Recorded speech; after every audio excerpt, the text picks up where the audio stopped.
అందించినటువంటి మానవ సమాజానికి భగవంతుడు ఇచ్చినటువంటి వరప్రసాదం గురించి తెలుసుకుందాం. ఏంటి ఆ వరప్రసాదం అంటే, ఈ మానవ సమాజాన్ని భగవంతుడు ఆహ్, 4 వర్ణాలు, 4 ఆశ్రమాలుగా విభజించారు.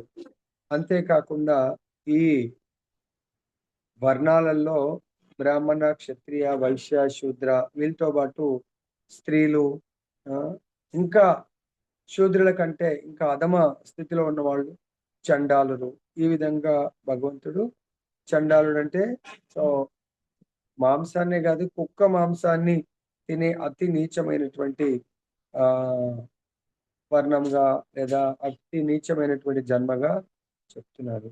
సో, మరి ఇటువంటి వాళ్ళందరూ గూడా అతి నీచ స్థితిలో ఉన్నటువంటి వాళ్ళందరూ గూడా ఉద్ధరింపబడాలంటే భగవంతుడు మనందరికీ కృష్ణ భక్తి హ్మ్. ని మనకు ప్రసాదించాడు. ఎవరి ద్వారా? ఆచార్యుల ద్వారా.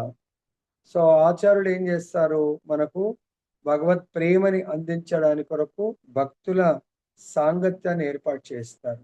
సో, సాంగత్యంలో మనకేం జరుగుతదంటే, ఆచార్యులు చెప్తున్నారు. సాధు సంగ సర్వశాస్త్ర కోయ్ లవమాత్ర సాధు సంగ సర్వసిద్ధి హై. ఇప్పుడు మనం ఎలాగైతే ఆన్‌లైన్‌లో సాధు సంఘంలో ఏం జేస్తున్నాం? భగవద్గీత గురించి చర్చిస్తున్నాం. భగవద్గీతలో గూడా ఈరోజు మనం చర్చించేది పరమ గుహ్య జ్ఞానంలో అంతిమ దశలో ఉన్నాము. సో, ఇటువంటి పరమ గుహ్య జ్ఞానాన్ని భగవంతుడు ఆచార్యుల ద్వారా, శాస్త్రాల ద్వారా ప్రతి ఒక్కరికి పంచడం జరిగింది. అంతేగాకుండా ముఖ్యంగా చైతన్య మహాప్రభు యొక్క అవతారము మహాదా మహా మహావధాన్యాయ అవతారం. అంటే చాలా సులభంగా భగవత్ కరుణని పూర్వ అవతారాల్లో భగవంతుడు ఆహ్, ఎవరైతే దానవులుంటారో, రాక్షసులుంటారో వాళ్ళని సంహరించాడు. దుష్ట దుర్మార్గులను. కానీ అదే భగవంతుడు చైతన్య మహాప్రభు అవతారంలో స్పెషల్‌గా దానవులను, రాక్షస ప్రవృత్తున్న వాళ్ళను ఉద్ధరించాడు. ఏ విధంగా? వాళ్ళ లోపల ఉన్నటువంటి దానవ ప్రవృత్తిని తొలగించాడు భగవంతుడు. సో, దాంట్లో మనకు ఈ ప్రకృతి త్రిగుణాలను ఏ విధంగా విభజించారంటే మానవులకు సత్వగుణంలో బ్రాహ్మణులుంటారు. తర్వాత రజోగుణంలో క్షత్రియులుంటారు. తమోగుణ మిక్స్‌డ్‌లో వైశ్యులుంటారు. తర్వాత తమోగుణంలో శూద్రులు శూద్రులు లేదా శ్రామికులు ఆ విధంగా బడడం జరిగింది. ఇంకా శూద్రుల కంటే కూడా అల్పులెవరు? చండాలులు. వారు ఎటువంటి జన్మ తీసుకుంటారు? పాప వంశంలో జన్మిస్తారు. పాపం వాళ్ళు పుట్టుకతోనే చండాలులంటే వాళ్ళు ఘోరమైనటువంటి మాంసాన్ని భుజిస్తూ, తర్వాత ఇతర జంతువులను సంహరిస్తూ జీవితాన్ని గడుపుతా ఉంటారు. మరి అటువంటి వాళ్లకు ఈవెన్ ఉన్నత వంశం వాళ్ళు పూర్వకాలంలో వేరే యుగాల్లో ఉన్నత వంశం వాళ్ళతో కాంటాక్ట్ కూడా ఉండేది గాదు. వాళ్ళ సాంగత్యం గూడా దొరికేది గాదు. మరి అలాంటప్పుడు వాళ్ళు ఉద్ధరింపబడడం ఎలా సాధ్యమవుతుంది అని ఆలోచించి భగవంతుడు కలియుగంలో ఈవెన్ మానవ సమాజమే గాదు, జంతు సమాజాన్ని గూడా ఉద్ధరించడాని కొరకు భగవంతుడు గోలకేర ప్రేమధన హరినామ సంకీర్తన గోలోకంలో నిత్య నిరంతరము హరే కృష్ణ హరే కృష్ణ కృష్ణ కృష్ణ హరే హరే హరే రామ హరే రామ రామ రామ హరే హరే అని భగవంతుడి యొక్క నిత్య నిరంతరము హరినామ సంకీర్తన జరుగుతా ఉంటుంది. భగవంతుడు అక్కడ అది ఎటువంటిది? ప్రేమ ధనము. హరినామ సంకీర్తనని ఏమంటారంటే ప్రేమతో కూడుకున్నటువంటి ధనము. మరి ఆ ప్రేమ ధనాన్ని భగవంతుడు భూలోకానికి తీసుకొని రావడం జరిగింది. ఎవరు? శ్రీ చైతన్య మహాప్రభు. మరి చైతన్య మహాప్రభుని ఎటువంటి అవతారం అంటారు? ప్రేమ పురుషోత్తముడు. ప్రేమావతారము చైతన్య మహాప్రభు. కాబట్టి ఈ ప్రేమావతారంలో కేవలము భగవంతుడు హరినామం ద్వారా భగవంతుడి ప్రేమని మాత్రమే పంచాడు. స్పెషల్‌గా ఎటువంటి వాళ్ళని టార్గెట్ చేసి పెంచాడు? చండాలురు. వాళ్ళింకా ఆ సొసైటీలో వాళ్ళ దగ్గరికి వెళ్ళాలంటే భయపడతారు. చాలా హీనమైనటువంటి వాళ్ళు. అటువంటి వాళ్ళని భగవంతుడు ఉన్నత వర్గంలో వాళ్ళలాగా మార్చడం జరిగింది. దానికి ఇక్కడ ఏమంటారు? వ్యపాశ్రిత్య అంటే ఈ పదము ద్వారా ఇక్కడ సూచింపబడినది ఏంటంటే అతడు పూర్తిగా కృష్ణుడిని ఆశ్రయించాలి. అప్పుడు మాత్రమే అతడు మహా జ్ఞానులు, యోగుల కంటే చాలా గొప్పవాడుగా అయ్యే అవకాశం ఉంటుంది. సో దీనికి చైతన్య మహాప్రభు లీలలో అద్భుతమైన ఎగ్జాంపుల్ కొంతమంది ఉన్నారు. హరిదాస్ ఠాకూర్ ఉన్నారు. వారు మ్లేచ్ఛాస్ అంటే ఎవరు శూద్రుల కంటే తక్కువ నీ నీచ తరగతి వాళ్ళు. అదే విధంగా ఆయన పుట్టుకతో ఆ విధంగా శూద్రుడి కంటే తక్కువ వంశంలో జన్మించాడు.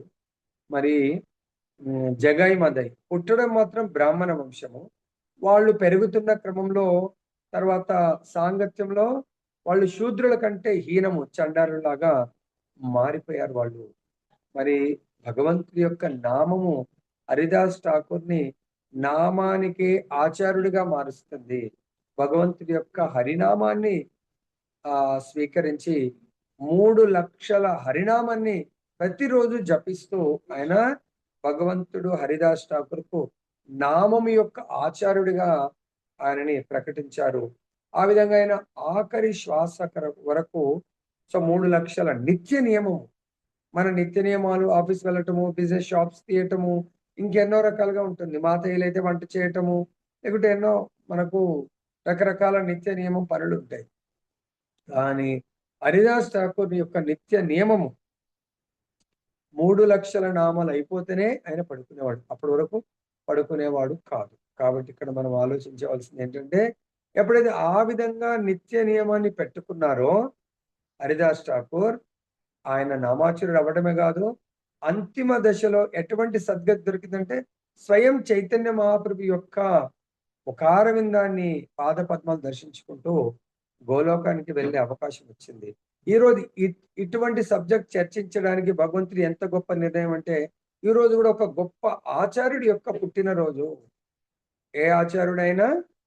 శ్రీపాద్ ఐంద్ర ప్రభుజీ. ఆయన మన ప్రభుపాదుల వారు, జగద్గురు ప్రభుపాదుల వారి యొక్క ప్రియ శిష్యుల్లో ఏదైతే మనం నామం గురించి ఆచార్యుడు చెప్పామో, సంకీర్తన లేదా 24 గంటల కీర్తన ప్రారంభించినటువంటి ఆచార్యుడు, ఇస్కాన్లో కీర్తన ప్రారంభించినటువంటి ఆచార్యుడు శ్రీపాద్ ఐంద్ర ప్రభుజీ. బృందావనంలో మనం చూస్తూ ఉంటాము. సో 24 గంటలు, ఒక్క నిమిషం కూడా కీర్తన ఆగిపోదు. కంటిన్యూ రాధా శ్యామసుందరుడి ముందు జరుగుతూ ఉంటుంది. మరి ఆయన అమెరికాలో పుట్టి పెరిగి 18 సంవత్సరాల వయసులో ప్రభుపాదుల వారు అమెరికాలో వర్జీనియాలో గొప్ప సంకీర్తన 250 మంది భక్తులతో, 20 మృదంగాలతో, 16 కర్తాలతో గొప్ప సంకీర్తన చేస్తూ వెళ్తుంటే ఐంద్ర ప్రభుజీ ఆయన పుట్టుకతో ఆయన సంగీతం ఫ్యామిలీలో జన్మిస్తాడు. అంటే చూడండి, భగవంతుడు అవతరిస్తున్నప్పుడు ఆయనను సేవించడానికి కొరకు దేవతలతో సహా, బ్రహ్మతో సహా అవతరిస్తారు. భగవంతుడి యొక్క శుద్ధ భక్తుడైనటువంటి ఆచార్యులు అవతరిస్తున్నప్పుడు కూడా వాళ్ళని సేవించడానికి కొరకు వాళ్ళ భక్తులందరూ కూడా, అంటే వాళ్ళ సేవకులందరూ కూడా సపోర్ట్ చేయడానికి, సేవ చేయడానికి అవతరిస్తారు. చూడండి, ఆయన పుట్టుకతో సంగీతంతో సంబంధం ఉన్నటువంటి ఫ్యామిలీలో జన్మించి 18వ ఏట ప్రభుపాద్తో ఆయన జాయిన్ అయిపోవడము, ప్రభుపాద్ యొక్క మూమెంట్ లో సేవ చేస్తూ ఆఖరి శ్వాస వరకు ఆయన ఈ 24 గంటల సంకీర్తన, హరినామ సంకీర్తన సేవ దట్టు బృందావనంలో చేయడం వల్ల ఆయనకు మృత్యు ఆసన్నమైనప్పుడు సాక్షాత్ ఎలాగైతే హరిదాస్ ఠాకూర్కు స్వయం చైతన్య మహాప్రభు దర్శనమిస్తూ ఆయన యొక్క ఆత్మ చైతన్య మహాప్రభులో కలిసిపోతుందో, అదే గౌరనితాయ్. అంటే ఈ సంకీర్తనానికి ప్రాణము గౌరనితాయ్, సంకీర్తన ఉద్యమాన్ని ప్రారంభించిన వాళ్ళు గౌరనితాయ్. అటువంటి గౌరనితాయిల యొక్క పాద పద్మాల ఆశ్రయం దొరికింది ఎవరికి? శ్రీపాద్ ఐంద్ర ప్రభుజీకి. బృందావనంలో, దట్టు బృందావనంలో మన టెంపుల్ దగ్గరలో ఉన్నటువంటి తన కుటీరంలో ఆఖరి శ్వాసను, తన దేహాన్ని వదిలేసి భగవంతుడి యొక్క గోలోక బృందావనానికి వెళ్ళిపోయినటువంటి ఆచార్యుడి యొక్క ఈరోజు పుట్టినరోజు. కాబట్టి చూడండి, మనకు మానవ సమాజానికి భగవంతుడు అందించినటువంటి వరప్రసాదము స్పెషల్‌గా చైతన్య మహాప్రభు సంకీర్తన ఉద్యమాన్ని మరి చైతన్య మహాప్రభు అటువంటి చండాలులను అమెరికాలో పుట్టి వాళ్ళందరూ గూడా అప్పుడు మీరు ఐంద్ర ప్రభుపాదుల వారిని కలిసినప్పటికీ ఆయన 18 సంవత్సరాలే ఆయన ఒక గర్ల్ ఫ్రెండ్‌తో కలిపి జీవిస్తా ఉన్నారు. సో, అప్పుడు ఆ గర్ల్ ఫ్రెండ్ వదిలేసి ప్రభుపాదుల వారి చరణాలను పట్టుకోవడం వల్ల ప్రభుపాద కృష్ణుడి యొక్క చరణాలను రాధారాణి యొక్క పాద పద్మాలను ప్రభుపాదుల వారు ప్రసాదించడం జరిగింది. సో చూడండి చైతన్య మహాప్రభు యొక్క కృప, వారి యొక్క సేవకుల యొక్క కృప ఎలా ఉంటుందంటే మనం ఊహించలేము. చైతన్య మహాప్రభు 500 సంవత్సరాల కింద సో పుట్టింది బ్రాహ్మణులైన ఆయన జీవిస్తుంది చండారుల కంటే కూడా అధ్వానమైనటువంటి జీవన విధానంలో జీవిస్తున్నటువంటి ఒక బ్రాహ్మణులు తిరిగి బ్రాహ్మణోత్తములుగా చేయడానికి కొరకు నిత్యానంద మహాప్రభు, హరిదాస్ ఠాకూర్ భక్తులందరూ వెళ్ళి వాళ్ళని సంకీర్తన చేయమని అడిగినప్పుడు వాళ్ళు తాగిన మైకంలో మత్తులో ఉండి నిత్యానంద మహాప్రభుని గాయపరచడము అది చూసి చైతన్య మహాప్రభు దండించడానికి తన యొక్క భావావేశంలో తను భక్తావతారంగా మర్చిపోయి మరియు దండనన్నప్పుడు విష్ణు అవతారం దండించే అవతారము. సో అప్పుడు తిరిగి తన శిక్షించడానికి భగవంతుడు ఏం చేస్తూ ఉంటాడు? పరిత్రాణాయ సాధునా వినాశాయ చదుష్కృతాం ధర్మ సంస్థాపనార్థాయ సంభవామి యుగే. అంటే ఎవరైతే దుష్ట దుర్మార్గుంటారో వాళ్ళని శిక్షించడానికి వస్తూ ఉంటాడు. సో అప్పుడు మళ్ళీ వాళ్ళు ఆ భగవంతుడి యొక్క విష్ణు చక్రం యొక్క రాక ఆ తేజస్సు లేదంటే ఆ స్పీడు ఆ శబ్దంతో వాళ్ళు చాలా భయభ్రాంతులకు లోనే భగవత్ శరణాగతి పొందుతారు. అది నిత్యానంద మహాప్రభు ద్వారా తిరిగి వాళ్ళని అనుగ్రహించి మహాభక్తులుగా మార్చడం జరుగుతుంది భగవంతుడు.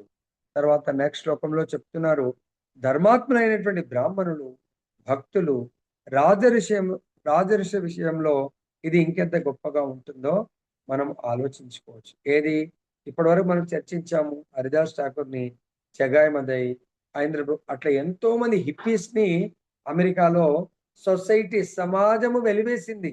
యూత్ పిల్లల్ని వాళ్ళందరూ డ్రగ్స్కి అలవాటైపోయి మత్తు పానీయాలకు అలవాటైపోయి అమ్మాయిలతో పెళ్లి కాకముందే అలవాటైపోయి వాళ్ళు విచ్చలవిడిగా జీవితాన్ని జీవిస్తుంటే ఇంట్లో వాళ్ళు ఫెడప్ అయిపోయి వాళ్ళని వదిలేస్తే వాళ్ళందరూ కలిపి ఒక పార్క్ లో అక్కడే పడుకొని అక్కడే ఉంటూ అక్కడే జీవిస్తూ ఉంటారు.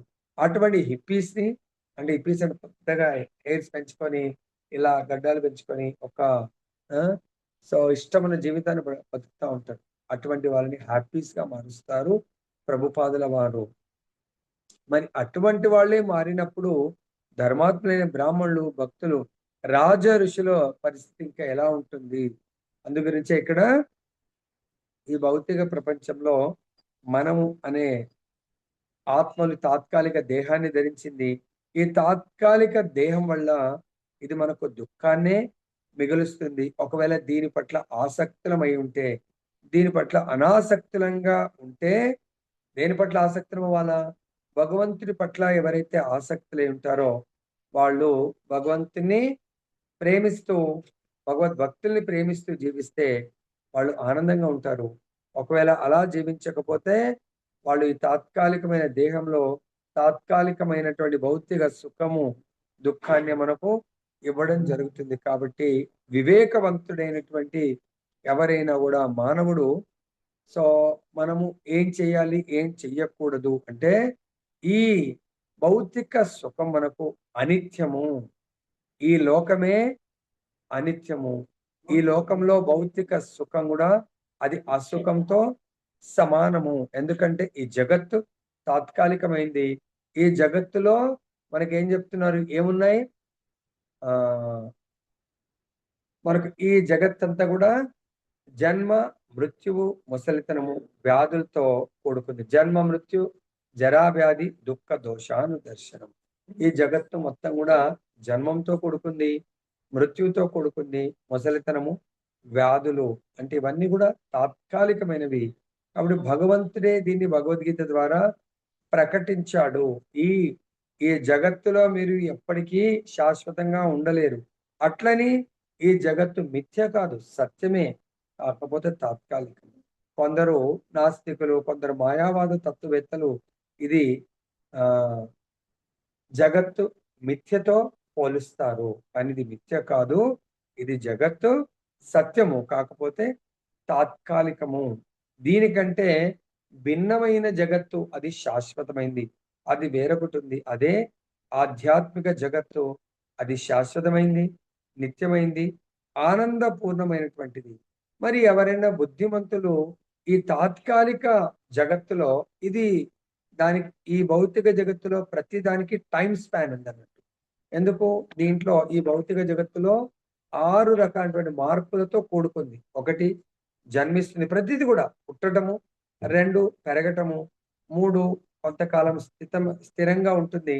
4 పునరుత్పత్తి జరుగుతుంది. 5 స్లోగా క్షీణిస్తుంది, తర్వాత నశించిపోతుంది. ఈ 6 మార్పులతో కూడుకున్నది ఈ భౌతిక జగత్తు. అదే ఆధ్యాత్మిక జగత్తు మార్పు రహితమైనటువంటిది. అక్కడ అర్థమైందా? అది సచ్చిదానంద స్వరూపంతో కూడుకున్నటువంటిది. సో కాబట్టి ఎవరైనా అటువంటి లోకాన్ని చేరుకోవాలి అని అనుకుంటే భగవంతుడికి సంపూర్ణ శరణాగతి పొందాలి. భగవత్ శరణాగతి ఎలా పొందగలుగుతాము? భగవంతుడు ఇచ్చినటువంటి ప్రసాదం, వరదానం ఏంటి? భగవంతుడి యొక్క భక్తియుత సేవా పద్ధతి. దాని ద్వారా ఈ భౌతిక ప్రపంచంలో ఉన్న సమస్యలన్నిటికీ కూడా పరిష్కారం మనం తెలుసుకోవచ్చు. సో భగవంతుడు ఏమన్నాడు మనకు? ఎలాంటి పరిష్కారము? అనన్యాశ్చింత ఎంతో మాం ఏ జన పర్యుపాసతే తేషాం నిత్యాభియుక్తానాం యోగక్షేమం వహామ్యహం. నిత్యము నిరంతరం మీరు నా గురించి ఆలోచిస్తూ తర్వాత నా సేవలో నియుక్తమైనట్లయితే మీ యొక్క యోగక్షేమాలు నేను చూసుకుంటాను. ఈ భౌతిక దేహంతో మీకు ఎవరికైతే ఏమైనా కావాల్సినయో వాటి సమకూరుస్తాను. ఆల్రెడీ మీ దగ్గర ఎంతో కొంత ఏదైనా ఉంది అంటే దాన్ని నేను రక్షిస్తాను అని భగవంతుడు మనకు చెప్తున్నాడు. కాకపోతే కండిషన్ బేస్డ్ ఏంటంటే ప్రతి ఒక్కరు కూడా మీకు తోచిన విధంగా కాకుండా భగవంతుడు చెప్పిన విధంగా కృష్ణ భక్తి భావనను చేపట్టినట్టయితే మన జన్మను సార్థం చేసుకోవచ్చు, మన జన్మను పరిపూర్ణం చేసుకోగలుగుతాము. తర్వాత నెక్స్ట్ జన్మ రాహిత్యాన్ని మనం చేసుకోవచ్చు. మృత్యు అయితే వస్తుంది, మృత్యువుని జయించలేము. మృత్యు అంటే ఏం లేదు, ఈ శరీరాన్ని వదిలేసి ఇప్పుడు ఈ డ్రెస్ వేసుకున్నాను నేను, సో నైట్లో మళ్ళీ ఏం చేస్తామండి? వేరే డ్రెస్ వేసుకుంటాం పడుకునేటప్పుడు. నెక్స్ట్ డే మార్నింగ్ మళ్ళీ భాగవతం క్లాస్ ఉంటుంది, అప్పుడు వేరే డ్రెస్ వేసుకుంటాం. అలా మనం అనంత జన్మల నుంచి ఇలా దేహాలను మారుస్తా ఉన్నాం. మరి ఎప్పటి వరకు మారుస్తాము? ఎప్పటి వరకైతే భగవంతుడికి సంపూర్ణ శరణాగతి పొంది మనము భగవంతుడి యొక్క భక్తి సేవ చేస్తామో అప్పటి వరకు ఈ దేహాలను మారుస్తూ ఉంటాము, జన్మలు తీసుకుంటూ ఉంటాం. కాబట్టి వీటికి ఫుల్ స్టాప్ పెట్టాలంటే ఫైనల్ కన్ఫ్యూజన్ లో 9వ అధ్యాయం 34వ శ్లోకంలో భగవంతుడు 4 మనకు కర్మలను చెప్తున్నారు. 4 పనులు చెయ్యండి, మీ యొక్క పునరపి జననం పునరపి మరణం దీనికి ఫుల్ స్టాప్ పెట్టే మహద్భాగ్యాన్ని నేను యావత్ మానవాళికి ప్రసాదించబోతున్నాను. నంబర్ 1 ఏమంటున్నాడు భగవంతుడు? మన మనసు సదా ఎల్లప్పుడూ నిరంతరము భగవంతుడి గురించే ఆలోచించాల, ఇంకా వేరే ఆలోచన ఉండకూడదు. నంబర్ 1. నంబర్ 2, భగవంతుడికి భక్తుడవ్వటము. అర్థమైందా? అంటేనే భగవంతుడు, భక్తుడవ్వటం అంటే భగవంతుడికి సేవకుడుగా మారాలి. ఇప్పటి వరకు మనకు భగవద్గీత మనకు తెలుసుకోక ముందు వరకు మనం మన ఆఫీస్లో సేవకులుగా ఉన్నాం, తర్వాత ఇంటికి వస్తే మనం ఇంట్లో వాళ్ళందరికీ సేవకులము, తర్వాత ఇంకా సమాజ సేవ చేయాలంటే సమాజంలో సేవకులము, అలా ఎన్నో రకాలుగా లాస్ట్కి వస్తే మన ఇంద్రియాలకు కూడా మనం సేవకులుగా మారిపోయాము. కాబట్టి మనం ఇవన్నీ అనంతకాలం నుంచి ఎంతో మందికి ఈ లైఫ్ లో ఒక తల్లిదండ్రి వాళ్ళకు సేవకులము, ఈ లైఫ్ లో ఒక భార్య ఉంది ఆమెకు సేవకులు, ఇలా అనంతకాలం నుంచి ఎంతో మంది తల్లిదండ్రిని, ఎంతో మంది అన్నతమ్ముల్ని, ఎంతో మంది భార్యలను, ఎంతో మంది భర్తలను, ఎంతో మంది పిల్లలను, ఎంతో మంది ఫ్రెండ్స్ ను, ఇలా ఎంతో మందికి సేవ చేశాం. ఎన్నో పెట్ ఎనిమల్స్ వాటి కూడా సేవ చేశాము. ఒకవేళ మనము జీఓడి గాడ్, భగవంతుని గాడ్ కు సేవ చేయకపోతే డాగ్ కు సేవ చేయాల్సి వస్తుంది. రివర్స్, జీఓడి గాడ్ కు సేవ చేయకపోతే డిఓజీ డాగ్ కు సేవ చేయాల్సి వస్తుంది. డాగ్ కు సేవ చేస్తే మళ్ళీ అనంతమైనటువంటి జన్మలు ఎత్తాల్సి ఉంటుంది. దానికి ఫుల్ స్టాప్ పెట్టాలంటే ఫస్ట్ పని నిత్యము నిరంతరం మన మనసు నిండా భగవంతుడి ఆలోచనలతో నింపండి. 2 ఎప్పుడైతే మనసులో సీక్వెన్స్ ఇచ్చారు, మనసులో భగవంతుడి గురించి ఆలోచన నింపేస్తే బై డిఫాల్ట్ ఆలోచనలు అంటే నేనేం చేయాలి, నెక్స్ట్ ఏం చేయాలి, నెక్స్ట్ ఏం చేయాలి, నెక్స్ట్ ఏం చేయాలి నేను అలా మొత్తం మన మైండ్లో హృదయంలో మొత్తం భగవంతుడి సేవ గురించి నిండింది అనుకోండి, ఆటోమేటిక్గా మనము భగవంతుడికి భక్తుడు అవుతాము. ఎప్పుడైతే భగవంతుడికి భక్తుడు అవుతామో దాంట్లో ప్రైమరీ భగవంతుడికి సాష్టాంగ ప్రణామం చేయటము. దాని తర్వాత మనం ఏం చేస్తాము, భగవంతుని పూజించడం. ఈ విధంగా మనము 4 పనులు ఎవరైతే నియుక్తమై ఉంటారో వాళ్ళు అంత్యకాలంలో తప్పకుండా నన్ను చేరుకుంటారు అని భగవంతుడు ఇక్కడ మనకు బోధిస్తున్నాడు. మరి ఇన్ని తెలిసినా ఎందుకు చేయలేకపోతున్నాం మనం అంటే, ఇప్పుడు చూడండి వర్షము నీరు సపోజ్ ఈ అన్‌సీజనల్ వర్షం ఏం చేస్తారు, కొన్ని రాళ్ల వానం కురుస్తా ఉంటది. సో, అలా మనం పైనుంచి వచ్చే ఆ ఐస్ గడ్డను తీసుకుంటే చాలా ప్యూర్‌గా ఉంటుంది. అది ఎప్పుడైతే భూమిని తాకుతుందో ఆ మట్టితో కలుషితమవుతుంది. అదే విధంగా మనందరం కూడా ఈ భౌతిక ప్రపంచం యొక్క సాంగత్యం మనకు తగలంగానే దొరకంగానే ఈ భౌతిక జగత్తు యొక్క బంధాల అనే కలుషితంలో చిక్కుని పోతున్నాం మనము. దీని నుండి బయటపడాలి మళ్ళీ. అంటే మనం ఏం చేస్తామండి, ఐస్ గడ్డ కింద పడితే తీసుకొచ్చి మళ్ళీ ఫ్రెష్ వాటర్‌లో కడిగితే ఫ్రెష్ అయిపోతుంది. అదే విధంగా మనం ఈ భవబంధాలనే కలుషితం నుండి బయటపడాలంటే ఏకైక మార్గము కృష్ణ భక్తి భావన. కృష్ణుడి యొక్క మనం భక్తి చేయడం ఒక్కటే మనకు మార్గము అని భగవంతుడు మనకు వివరిస్తారు. కృష్ణ భక్తి ఏ విధంగా చేయొచ్చు, కృష్ణ భక్తుల సమక్షంలో ఒక ప్రామాణికమైనటువంటి ఆచార్యుడి యొక్క సాంగత్యంలో ఆయన యొక్క పర్యవేక్షణలో మనం ఎప్పుడైతే చేస్తామో భక్తిని, అప్పుడు మనం సులభంగా ఈ భౌతిక బంధనాలను మనము దాటగలుగుతాము. లేదా కొన్నిసార్లు మనం అనుకుంటాము ఆ ప్రామాణికమైనటువంటి ఆచారుడు కాకుండా అధర్మపరులైనటువంటి కొంతమంది స్పీకర్స్ బ్రహ్మాండంగా చెప్పేది మాత్రం బ్రహ్మాండంగా చెప్తారు, చేసేది మాత్రం ఆ చెప్పిన దానికి సరిపడే విధంగా ఉండదు, యాజ్ ఇట్ ఈస్ గా ఉండదు. అటువంటి వాళ్ళ దగ్గర వెళ్ళి మనము సాంగత్యం తీసుకొని శరణాగతి తీసుకుంటే మనము మన దురదృష్టాన్ని మనమే కొని తెచ్చుకున్నట్టు అవుతుంది. ఒకసారి ఒక అతను ఓ ప్రవచనం ఇస్తూ 4 నియమాల గురించి చెప్తూ ఆహార నియమాలు, సో నాన్ వెజ్ తినకూడదు, తర్వాత నాన్ వెజ్ అంటే ఇంక్లూడింగ్ ఉల్లిపాయ కూడా తినకూడదు, టీ కాఫీ తాగకూడదు, కూల్ డ్రింక్స్ తాగకూడదు, ఇలా మనకు మత్తు పానీయాలు తీసుకోవద్దు, తర్వాత డ్రగ్స్ తీసుకోకూడదు అని చెప్తూ ఉన్నాడట.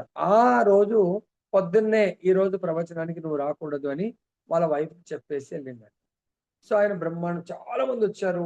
అంతమందిలో ఏం గుర్తుపడుతుంది, వాళ్ళ ఇంటి పక్క లేదు లేదు ఈరోజు మీ ఆయన చెప్పాడు మంచి క్లాస్ ఉందంట అని. సో ఆమె తెలియకుండా మంచిగా ఇలా పొంగలా వేసుకొని వెళ్ళిపోయి క్లాస్ వింటుంది. సో ఆమె వాళ్ళ భర్త చెప్తున్నాడు, సో ఈవెన్ ఉల్లిపాయ కూడా ఎవరు కూడా తినకూడదు, దాంతో వండింది భగవంతుని నైవేద్యం పెట్టకూడదు అంటే, అరే మరి మా ఇంట్లో ఇప్పటివరకు చెప్పలేదు, రోజు ఉల్లిపాయ వండుతున్నా కదని త్వరగా వచ్చిందామే అన్ని తీసి బయట పడేసింది. సో ఫ్రెష్‌గా ఏమీ లేకుండా మంచి ప్యూర్‌గా వంట చేసి భగవంతుడికి నైవేద్యం పెట్టి భర్త రాంగానే వడ్డిస్తుంటే, "ఏంది ఈరోజు అంత టేస్ట్ ఎట్లనో వస్తుంది, అంత బాలేదు. ఏమైంది, ఏమన్నా వేయవలసిన మసాలాలు అవి వేయలేదా రోజు వేసేటివి? మీరే గదండీ చెప్పారు మసాలా అంటే ఎల్లిపాయకి సంబంధించిన ఇవన్నీ మసాలా అది వేయలేదు, ఉల్లిపాయలు వేయలేదు" అంటే, "అది ఎందుకు వేయలేదంటే, ఇందాకే గదండీ మీరు లెక్చర్‌లో చెప్పారు భగవంతుడికి ఇవన్నీ ఏమీ లేకుండా నైవేద్యం పెట్టాలి అని. అందుగురించే నేను ప్రతిరోజు క్లాస్‌కి రావద్దంటాను. నువ్వొస్తే దాన్ని పాటిస్తావు. నువ్వు రాకపోతే అది బయట వాళ్ళ కొరకు. మన ఇంట్లో మనం పాటించమని చెప్పేది ఏది పాటించాలో నేను చెప్తాను గదా నీకు. ఎందుకది పాటించావు?" ఇది అన్నట్టు. అంటే ఏమంటారు? అధర్మపరులైనటువంటి వ్యాఖ్యాతలు ఒక్కొక్కప్పుడు వక్రీకరిస్తారు. మన కొరకు కాదు, అది మనం ఆల్రెడీ ఒక స్టేజ్ దాటిపోయాం. అది చండాలుడు, అది వేరే వాళ్ళ కొరకు. వాళ్ళు మారాలా, మనం అవసరం లేదు అని వక్రీకరించే అవకాశం ఉంటుంది. కాబట్టి దయచేసి దురదృష్టవశాత్తుగా ఆ అధర్మయుత వ్యాఖ్యాతలు ఏమాత్రము సాధ్యము కానట్టి దాని పైకి పాఠకుని మనస్సును మళ్ళిస్తారు. కాబట్టి మన మనస్సుని డైవర్ట్ చేస్తారు. సో అందు గురించే పొద్దున కూడా చెప్పాను. దయచేసి మనకు ధర్మం అనేదేంది, ధర్మంతు సాక్షాత్ భగవత్ ప్రణీతం. ఎవరైతే భగవంతుడి యొక్క బోధనలను వాళ్ళు ఆచరిస్తూ ఇతరులకు బోధిస్తారో వాళ్ళు ధర్మాన్ని పాటిస్తున్నటువంటి అటువంటి వాళ్ళను అనుసరించండి. అదే కాకుండా పొద్దున మనకి ఎంత చక్కగా చెప్పాడు. భగవంతుడి యొక్క పరతత్వం, భగవంతుడు సాధారణ మానవుడు కాదు, భగవంతుడి దేవాది దేవుడు, భగవంతుడి దేహము సచ్చిదానందము, భగవంతుడి మనస్సు స్వయంగా, మనసు దేహము ఎవ్రీథింగ్ భగవంతుడు సర్వము, ఆయన సచ్చిదానంద స్వరూపమే గాని ఆయన భౌతికం కాదు అని మనకు ఆ ఆచార్యులు చెప్తున్నారు. స్పెషల్ గా భక్తి సిద్ధాంత సరస్వతి గోస్వామి ఠాకూర్ ఏం చెప్తున్నారంటే, దేహ దేహి విభేదోయం నేశ్వరే విద్యతే క్వచిత్. అంటే దేవాదేవుడు అని శ్రీకృష్ణుడి విషయంలో అతనికి అతని దేహానికి భేదము లేదు, భిన్నము లేదు. కాబట్టి ఇక్కడ వ్యాఖ్యాతలకు ఆ కృష్ణ విజ్ఞానము తెలియని కారణంగా కృష్ణుడిని మరుగునపరిచి అతన్ని అతని మనసు నుండి లేదా దేహం నుండి వేరుపరుస్తారు. కృష్ణుడు కూడా మనలాగానే, కృష్ణుడు వేరు, కృష్ణుడి దేహం వేరు అని అంటారు. కానీ కృష్ణుడు మనలాంటి వాడు కాదు. కృష్ణుడి దేహము, కృష్ణుడి యొక్క ఆత్మ రెండు సచ్చిదానందమే. ఈవెన్ మనం కూడా భగవంతుడి యొక్క సారూప్య ముక్తి అంటే భగవంతుడి లోకం వెళ్ళేప్పుడు ఈ దేహాన్ని వదిలేసి ఆత్మ ఏదైతే సచ్చిదానంద దేహం తీసుకుంటుందో అది దేహము రెండు ఒక్కటే, దాన్ని విడదీయలేనటువంటి వాళ్ళు. కానీ ఇక్కడ కొంతమంది ఆ విధంగా కృష్ణుని డైవర్ట్ చేస్తూ అమాయక జనులను వాళ్ళని మోసం చేస్తూ ఉంటారు. ఏ విధంగా? అజ్ఞానమైన, కేవలం అజ్ఞానమైన జనులను మోసపుచ్చడం ద్వారా కొందరు లాభాన్ని భగవంతుని నుంచి వాళ్ళు డైవర్ట్ చేయడం జరుగుతుంది. కాబట్టి మనం జాగ్రత్తగా మనం డైవర్ట్ అవుతున్నామా, భగవంతుడికి దగ్గర అవుతున్నామా చూడాలి. సో ఎవరు అలా చేసేవాళ్ళు? దానవ స్వభావులైనటువంటి వాళ్ళు భగవంతుడి నుంచి దూరం చేసి భగవంతుడి మాయకు దగ్గర చేస్తూ ఉంటారు వాళ్ళు. సో ఇంకా ఏమంటారు, వారు అటువంటి వాళ్ళు కృష్ణుడి గురించి ఆలోచిస్తారు కానీ ద్వేషంతో ఆలోచిస్తారు. కంసుడు కూడా కృష్ణుడి గురించి ఆలోచించాడు, రావణుడు కూడా ఆలోచించాడు, కానీ కృష్ణుడిని సంహరించాలని, కృష్ణుడిని ద్వేషంతో ఆలోచిస్తారే తప్ప కృష్ణుడిని ప్రేమతో సేవించాలని మాత్రం వాళ్ళు ఆలోచించరు. కృష్ణుని యొక్క శత్రువులాగా ఎప్పుడు వస్తాడని భయపడుతూ కృష్ణుని ఎప్పుడెప్పుడు సంహరించేస్తే మేము హాయిగా సుఖాన్ని అనుభవించవచ్చు అని ఆలోచిస్తారే తప్ప వాళ్ళు ప్రేమతో భగవంతుని సేవించడానికి ఆలోచించరు. కాబట్టి వాళ్ళు ఎప్పుడూ నిద్రలో మేలుకున్నప్పుడు కూడా భయంతో భయపడుతూ జీవిస్తూ ఉంటారు. కానీ అది నిజమైనటువంటి స్మరణ కాదు. భగవంతుని స్మరణ అంటే భగవంతుని భక్తితో, ప్రేమతో మనసు నిండా భగవంతుని ఎప్పుడు స్మరిస్తూ ఉండాలి. ఏ విధంగా? అంతరాయంతో కూడుకున్నది కాదు, నిరంతరాయంగా భగవంతుని దేవాది దేవుడిగా భావిస్తూ, దేవతలలో ఒకటిగా భావించొద్దు, మానవులలో ఒకటిలా కాదు. భగవంతుడు దేవతలకే తలమానికము, దేవతలకే దేవాది దేవుడిగా భావిస్తూ మనము భగవంతుడి స్వరూపాన్ని ఎప్పుడు మర్చిపోకూడదు. భగవంతుడి స్వరూపం అండి సచ్చితానంద స్వరూపము. ఇది ఆల్రెడీ మనము ఈ భగవద్గీత 9వ అధ్యాయానికి ముందు ఎన్నోసార్లు మనము చర్చించాము. సో దాన్ని గుర్తు పెట్టుకోండి. సో ఇక్కడ ఇంకా ఏం చెప్తున్నంటే, భక్తుడు కావడానికి మనిషికి ఈ భగవంతుడి యొక్క సుప్రీమసీ, దేవాది దేవుడు అనే తత్వాన్ని ఎవరైతే అర్థం చేసుకుంటారో వాళ్ళు ఎప్పుడు కూడా భగవంతుని అదే విధంగా చూడాలి. ఇప్పుడు అర్జునుడు చాలా గొప్ప భక్తుడు. అర్జునుడు అంటే భగవంతుడు చాలా ప్రేమ. ఎందుకు ప్రేమ? ఎలా ప్రేమ అంటే అర్జునుడు నిద్రలో కూడా భగవంతుని స్మరిస్తాడు, కలలో కూడా భగవంతుని స్మరిస్తాడు. నిజంగా అలా స్మరించడం మనకు కూడా కలలు వస్తాయి. కానీ అర్జునుడికి ఎప్పుడు నిద్రపోయినట్టు అనిపిస్తుంది, కానీ భగవంతుని నామాన్ని నిత్యము స్మరిస్తూ ఉంటాడు. దీనికి ఎగ్జాంపుల్ ఏంటంటే, ఒకసారి అర్జునుడు ద్వారకా వెళ్ళినప్పుడు కృష్ణుడు పడుకుంటే అర్జునుడిని అర్జున హే సఖ అర్జునుని కలవరిస్తున్నాడట.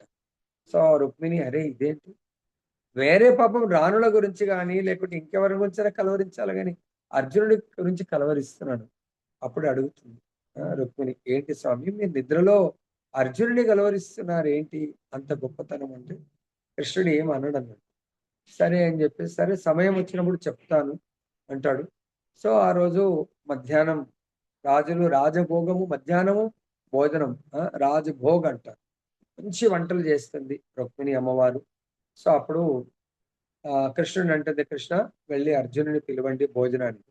కృష్ణుడు అంటాడు, భగవంతుడు ఏదైనా సమయం వచ్చినప్పుడు లీల ద్వారా చూపిస్తాడు, చెప్పడం తక్కువ. భగవంతుడు చెప్పడం తక్కువ, చేయడం ఎక్కువ. సో నువ్వే వెళ్ళి పిలువు అంటాడు. సరే అని చెప్పేసి అర్జునుని పిలవడానికి వెళ్తే ఆ రూమ్ లోంచి ధ్వని ప్రకంపనలు వస్తున్నాయంట. కృష్ణ కృష్ణ కృష్ణ కృష్ణ అని. సో కృష్ణుడి యొక్క నామము అట్లా వైబ్రేట్ అవుతా ఉంది. ఏంది అర్జునుడు ఏమన్నా జపం చేస్తున్నాడా కృష్ణుడి గురించి అని చెప్పేసి చూస్తే అర్జునుడు హాయిగా పడుకొని ఉన్నాడు, చాలా గాఢ నిద్రలో ఉన్నాడు. కానీ ఆయన రోమం నుంచి వైబ్రేషన్ వస్తుందంట. అప్పుడు ఆ ధ్వని, ఆ యొక్క నామాన్ని విని రుక్మిణి యొక్క కళ్ళెంబడి అశ్రుధారణ. ఇది భగవంతుడికి భక్తుడికి ఉన్నటువంటి అవినాభావ సంబంధం. అక్కడ భగవంతుడు కలవరిస్తున్నాడు నిద్రలో కూడా భక్తుని, ఇక్కడ భక్తుడు భగవంతుని కలవరిస్తున్నాడు భగవంతుడి యొక్క నామాన్ని. అది అండి నిరంతర భగవంతుని ధ్యానం చేయటం, భగవంతుని స్మరించడము.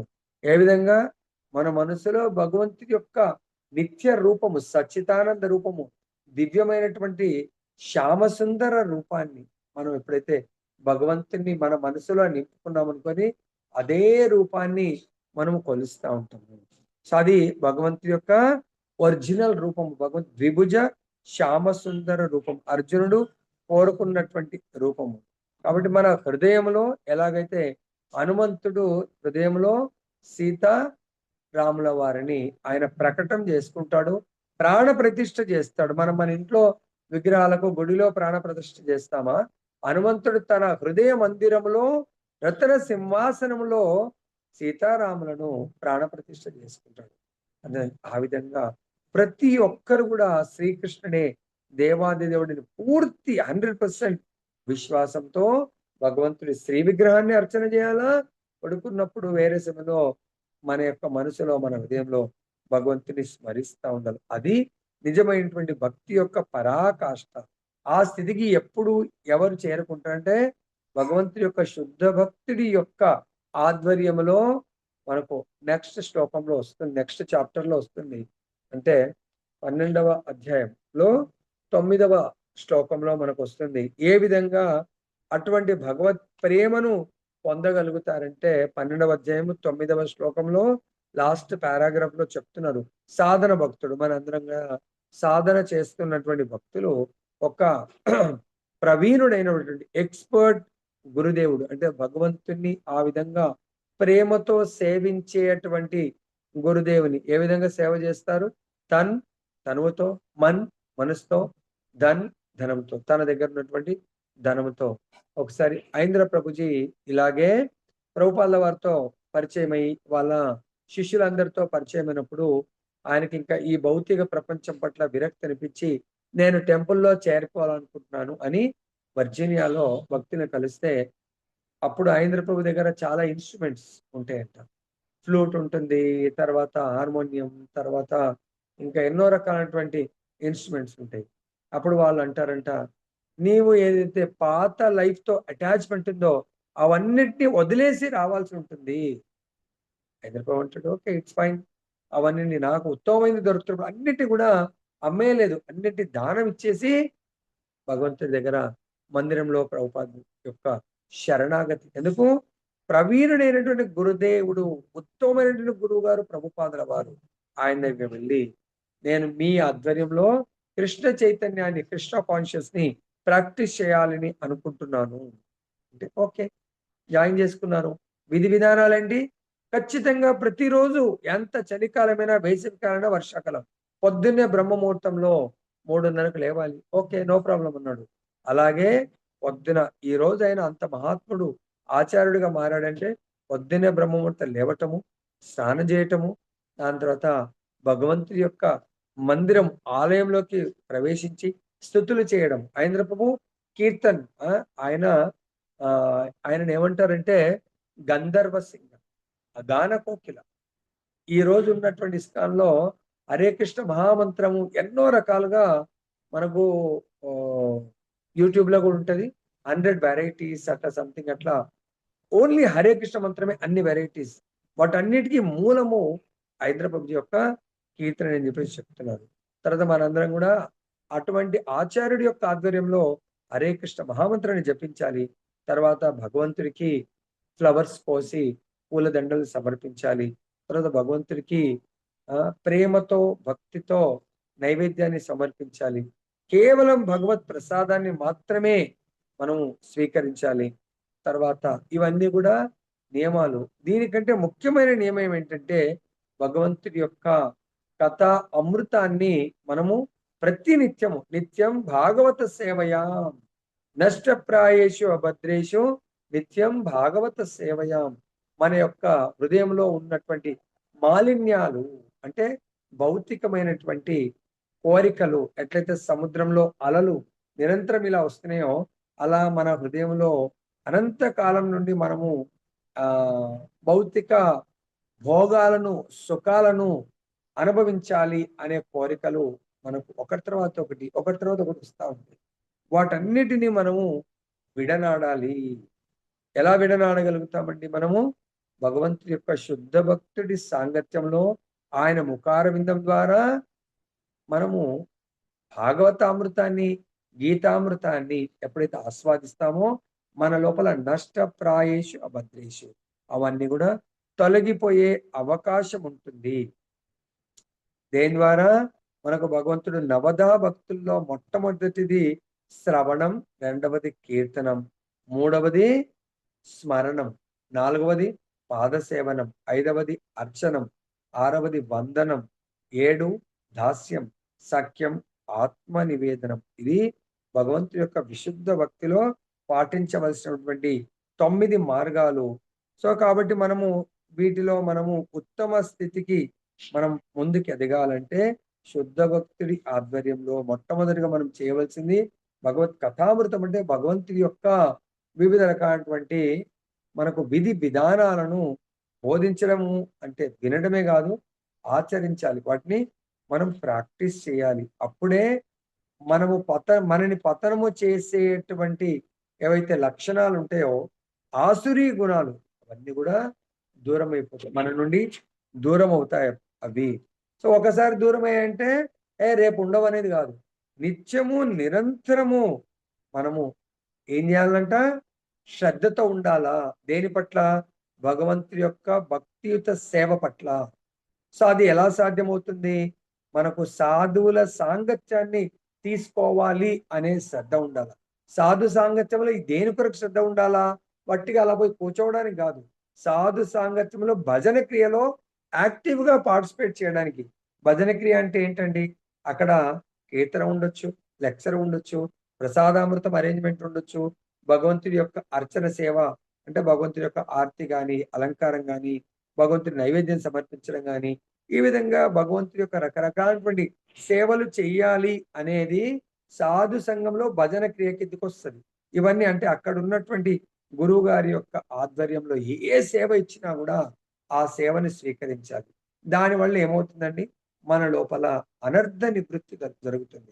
భజన క్రియ తర్వాత మన హృదయంలో అనంత కాలం నుండి వస్తున్నటువంటి ఆ మలినాల యొక్క పర్వతం లాంటి అవన్నీ కూడా తొలగిపోతాయి. అనర్థ నివృత్తి జరుగుతుంది. ఎప్పుడైతే అనర్థ నివృత్తి జరుగుతుందో నిష్ట, పొద్దున నేను లేవాలి, ఈ టైంకి అలారం అవసరం లేదు, ఆ నిష్ట అనేది వస్తుంది. లేవగానే ఏం చేయాలా? భగవంతుని సేవించాలి, మంగళార్తి చేయడము, భగవంతుని నామం చేయటము, ఇవన్నీ కూడా ప్రతి నియమం పట్ల నిష్ట ఏర్పడుతుంది. ఎప్పుడు? మన లోపల మలినాలు తొలగినప్పుడు. తర్వాత ఎప్పుడైతే నిష్ట స్థితికి వస్తామో అప్పుడు మనము భగవంతుడు ఆచార్యుడి ద్వారా మనకు దాని పట్ల రుచి పెరుగుతుంది. నేను భగవంతుని సేవ చెయ్యాలి. ఆ రుచి ద్వారా మనకి ఏమవుతుందంటే ఆసక్తి స్థితికి మనం ప్రమోట్ అవుతాం. ఆసక్తి అంటే ఇది లేకుంటే నేను ఉండలేను, ఇది నాకు కంపల్సరీ కావాలి. ఎట్లయితే మనం గాలి పీల్చాల, కరోనాలా గాలి పీల్చకపోకుండా చాలా మంది చనిపోయారు, అంటే లంగ్స్ ప్రాబ్లంతో చాలా మంది చనిపోయారు. అదేవిధంగా భగవంతుడి యొక్క భక్తి లేకుంటే నేను జీవించలేను అనే ఆసక్తి స్థితికి వస్తారు. అదే దానికి ఎగ్జాంపుల్ హరిదాస్ ఠాకూర్ని హరినామాన్ని మానేయమని చెప్పేసి ఆ రాజుగారు భటులను పంపిస్తాడు, సేవకులని. హరిదాస్ ఠాకూర్ని మార్కెట్ 20 మార్కెట్ యార్డులలో కొట్టి ఆయనకు అంటే ఆయనని అలా ఎవరైనా హరినామం చేస్తే ఇలా కొడతాము కాబట్టి ఎవ్వరు చేయకూడదని భయభ్రాంతులు చేస్తూ ఆయనను చాలా కొరడాలతో కొడతా ఉంటారు. అప్పుడు హరిదాస్ ఠాకూర్ మానేయడు ఆయన. ఎందుకు? ఎంత చెప్పినా కూడా. ఎందుకని ఇంత కొట్టినా మానలేకపోతున్నారంటే, ఈ హరినామము చెయ్యడము నా శ్వాస ఆగిపోయినప్పుడు మాత్రమే హరినామము నా నోటి ద్వారా పలకడం ఆగిపోతుంది. అప్పటి వరకు అది ఆగదు. ఎందుకంటే అది నా శ్వాసతో సమానం. ఇంకా దానికంటే ఎక్కువ, నా ప్రాణము కంటే ఎక్కువ హరినామం. అది ఎవరు అనగలుగుతారు?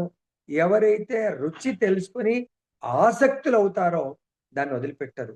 అదేవిధంగా మనం గూడా భగవంతుడి యొక్క సాధు సంఘంలో భజన క్రియని ఎవరైతే ఆసక్తి స్థితిలో ఉన్నారో, నిత్య నిరంతరం భగవంతుడు మద్భక్తి యత్ర గాయంతి తత్ర తిష్టామి నారద.